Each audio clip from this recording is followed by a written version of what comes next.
Hey everybody, it's Beth. Today I'm using this glass candy jar I got from Dollar Tree. I'm painting everything on the outside except for those two flat sides with moss colored chalk paint, and that's by Waverly. And I give those painted areas full coverage.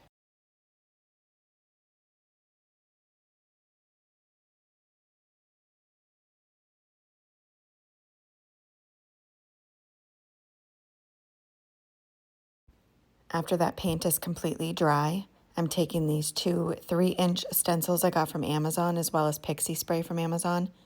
I spray the stencils, gives it a light tack to keep them into place while working with them. I place one stencil on one of the flat sides I did not paint and stencil on plaster colored chalk paint, and that's by Waverly as well, giving that a couple coats. I use very minimal paint on the stencil brush. I dip it in the paint and then dab almost all of it off, and that's why you need to do 2 or 3 coats on the stencil.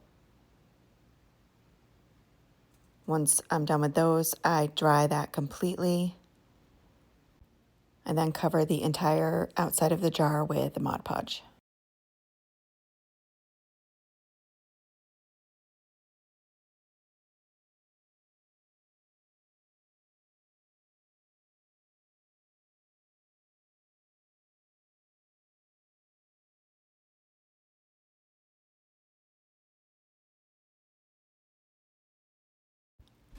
I then add some twine around the top of the jar, just wrapping it around until it's just about covered, and then knot it and cut off the excess, leaving a little bit hanging down for the tails.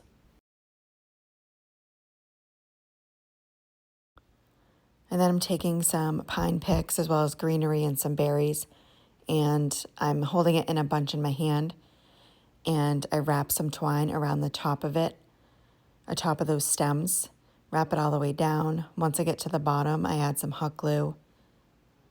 Just hold that into place until it sets, and then wrap it back up the stems and hot glue that into place.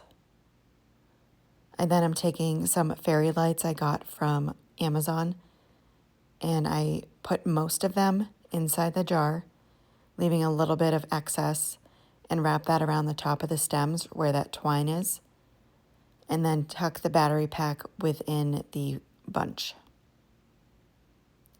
And then I just place that inside the jar. And that is it for this project. Thank you so much for watching.